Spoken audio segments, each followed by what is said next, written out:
Bueno, el día de hoy vamos a hablar lo relacionado con eh, la delincuencia y su tratamiento, específicamente lo que trata la teoría del contrato social. En la clase anterior pudimos eh, o vimos parte de lo que tiene que ver con la creación de las leyes en una sociedad y el deber que tiene todo ciudadano de acatar las normas eh, para vivir eh, plenamente y en buenas condiciones en una sociedad normal. Entonces, la teoría del contrato social no es otra cosa que una teoría política, ¿sí? Que explica cómo y por qué los individuos forman una sociedad y se someten a una autoridad central. Esta teoría busca justificar la legitimidad del poder del Estado y la creación de leyes para regular la convivencia entre los ciudadanos. Además, implica la idea de que los individuos ceden de manera, si quiere, en el imaginario del legislador, ceden ciertos derechos a cambio de qué? De que el Estado les otorgue protección, seguridad y bienestar común. Esta teoría fue desarrollada por los filósofos como Thomas Hobbes, John Locke y Johann Jacob Rousseau, quienes presentaron, ¿verdad?, distintas visiones sobre la naturaleza del ser humano y el rol que juega el Estado.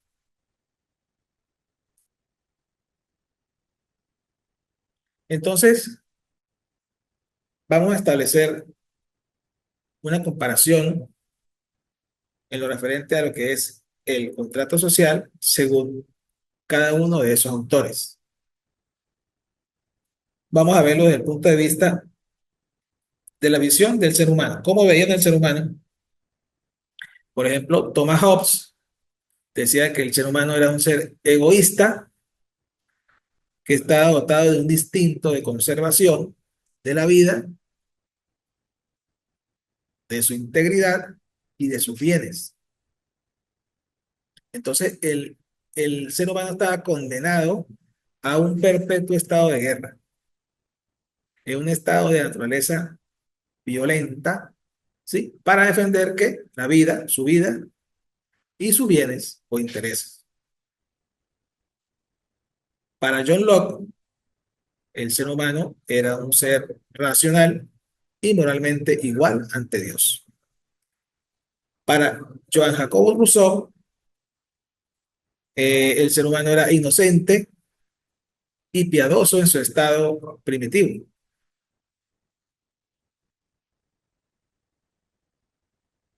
Según el objetivo del contrato social, para Hobbes era garantizar la paz y evitar el caos.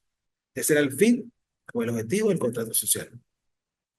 Para John Locke era proteger los derechos naturales, la vida, la igualdad, la libertad y la propiedad.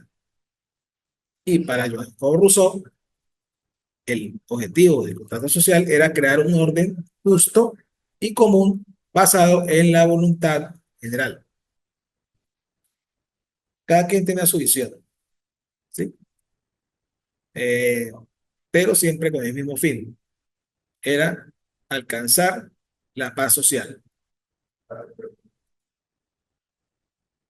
En cuanto a la soberanía, Thomas Hobbes decía que la soberanía residía en el monarca absoluto. Para John Locke, él decía que la soberanía residía en el pueblo y la delegaba al Parlamento, al Congreso. Y para Johann Jacobo Rousseau, decía que la soberanía reside en el pueblo que la expresa en la voluntad general. ya le daba otra visión más importante al pueblo, que no traspasaba su soberanía, sino que él la expresaba a través de la voluntad popular. En cuanto a la naturaleza del contrato social, Thomas Hobbes decía que se cesiona el poder, había cesión del poder a un único soberano que impone el orden. John Locke decía que había sacrificio de algunos derechos para garantizar la protección de los demás. Se debían sacrificar ciertos derechos para garantizar la protección de las demás personas. Para Joan Jacobo Rousseau, había renuncia a la libertad individual para formar una comunidad colectiva. Aquí imperaba entonces el interés colectivo sobre el interés individual.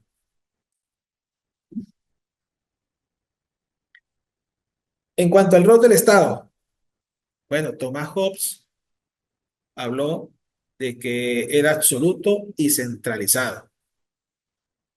En el imaginario de Hobbes, el Estado estaba representado su obra denominada el Leviatán, en el cual él decía que el Estado es un monstruo bíblico, era un gran monstruo bíblico, ya que se trataba de una fuerza suprema e invencible, pero justa y necesaria para la sociedad. Eso lo decía él según su imaginario. John Locke, en cambio, decía que el rol del Estado debía ser limitado con separación de poderes.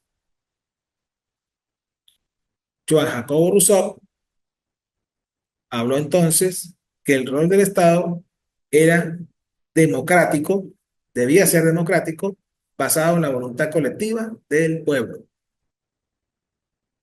Estas ideas de Rousseau, estas últimas ideas de Juan Jacobo Rousseau inspiraron la Revolución Francesa, a través de la cual se derribó la monarquía absoluta del antiguo régimen y se creó una república, lo que hoy llamamos república.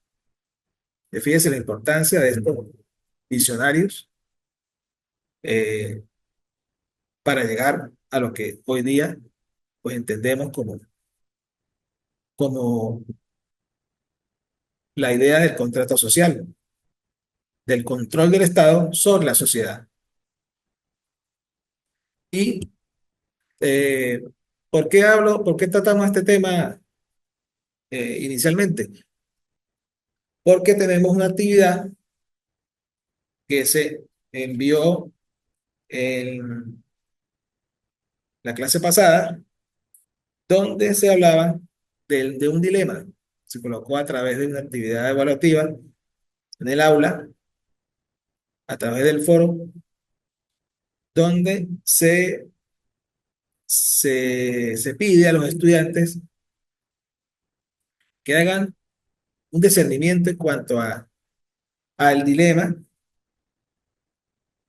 que precisamente tenía Emilio Durkheim con aquella teoría de la anomia que vimos en la primera clase, donde se decía que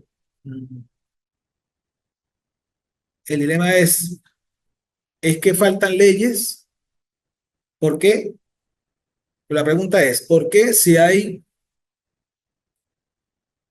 muchas leyes en un estado, si hay un ente normativo bastante amplio, por qué entonces siguen existiendo personas que transgreden esas normas? ¿Por qué sigue existiendo entonces en la sociedad la delincuencia? ¿Será porque hay falta de leyes? ¿Faltan más leyes? ¿Porque las que están no son suficientes? ¿O será porque falta autoridad que haga cumplir esas leyes? Si hacemos un análisis, en la sociedad tenemos gran cantidad de leyes. Quiere decir que no es por falta de leyes, porque leyes Hay y bastantes. ¿Qué hay? Falta de autoridad. Pues bastante autoridad también hay. Bastante organismos de seguridad, ¿sí? Fuerzas del orden, civiles y militares, policiales, que tienen el deber de hacer cumplir la ley. Entonces, ¿por qué ocurre ese fenómeno? ¿Por qué sigue existiendo delincuencia? ¿Por qué siguen existiendo personas que transgreden la ley?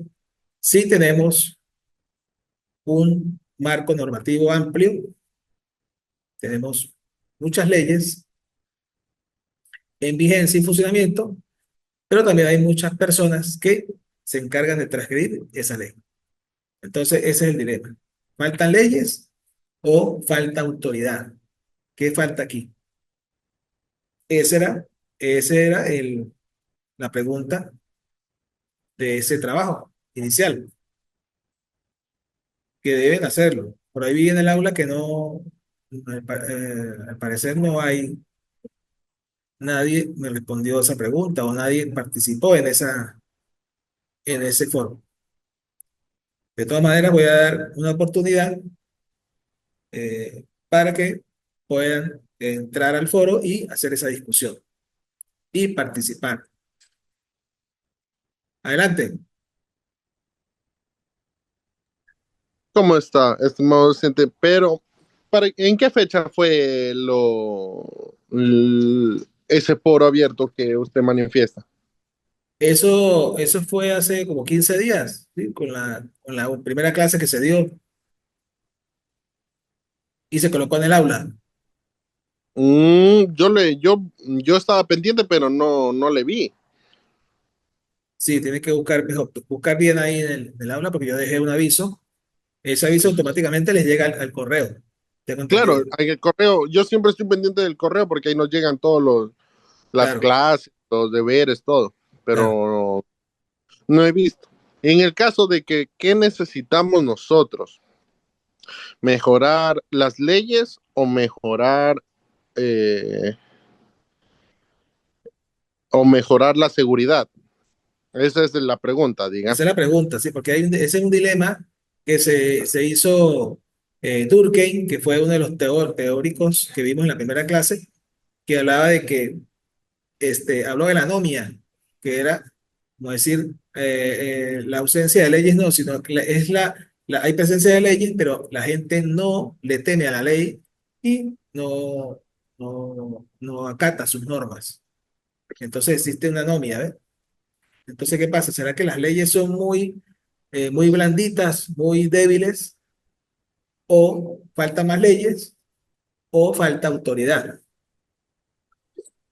Yo creería, por ejemplo, en el hecho que se ve aquí de en Ecuador, Ah, lo que vivimos últimamente, es que las ah, leyes están, y son rigurosas. ah, Que sí quisiéramos que sean un poquito más fuertes, sí, pero son rigurosas. ah, 25 años de cárcel, 30 años de cárcel, en el tema de femicidio, narcotráfico, en todo, en delincuencia organizada. Nosotros, lo primordialmente se debería mejorar es la seguridad, es la autoridad. Nosotros estamos en un sistema corrompido, corrupto, exacto, corrupto, exacto. que prácticamente lo mandan al cabecilla de X grupo, lo mandan a la cárcel, pero dentro de la cárcel él vive como que estuviera en su casa, sale como que estuviera en su casa. Entonces, ¿de qué sirve meterlo 25 años en la cárcel si él no va a aprender, no va a escarmentar, no va a sufrir lo que debería sufrir por los actos cometidos? Exacto. Y Entonces, ahí tiene responsabilidad la autoridad.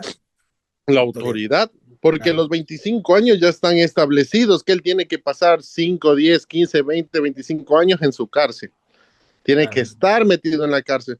Pero ¿de qué sirve si tiene todo tipo de Comodidades. comunicación? tiene tipo de, de comodidades, camas de 3 plazas, Sí, sí, la celda de ellos es prácticamente una suite, sí, salen cuando quieren, ingresan lo que ellos quieren, entonces sí. organizan fiestas, o sea, no es tanto la ley, sino quien ejerce Ah, o quien está encargado de administrar dicha ley.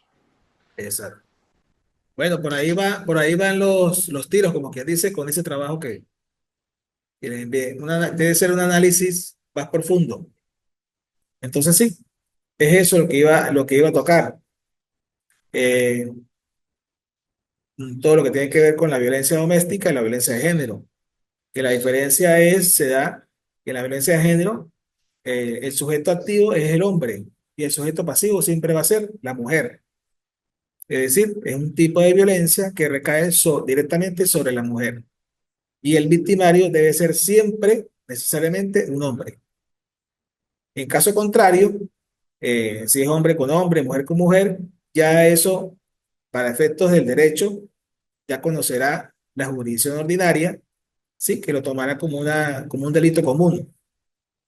Pero en este caso, como estamos en presencia de un delito especial, considerado especial por la ley, que tiene una ley especial que lo codifica, entonces la violencia de género se maneja a través de la jurisdicción especial, porque se trata de un delito especializado. Me imagino que allá en Ecuador debe ser igual, ¿En qué sentido?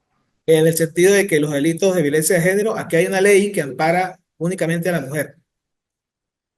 Claro, Sí. acá también, que lo tiene su propio ti- tiene su propio lineamiento, se puede decir.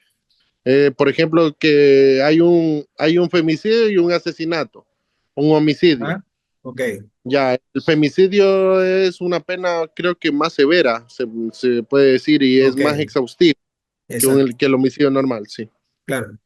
Por tratarse de un delito especial que va en contra de la mujer, una violencia de género, que se llama violencia de género, y la ley es contra una vida, ley de la mujer contra una vida libre de violencia, así se llama. Entonces, claro, ¿qué tipo de violencia hay?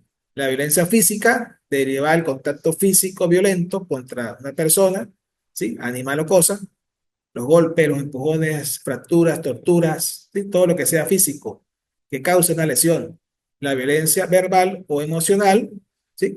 Todos aquellos actos, expresiones que ofendan, humillen, asusten, amenacen y atenten contra la integridad emocional, psíquica o autoestima de las personas. ¿Por qué? Porque infunden miedo, porque infunden terror, infunden temor de grave daño o peligro.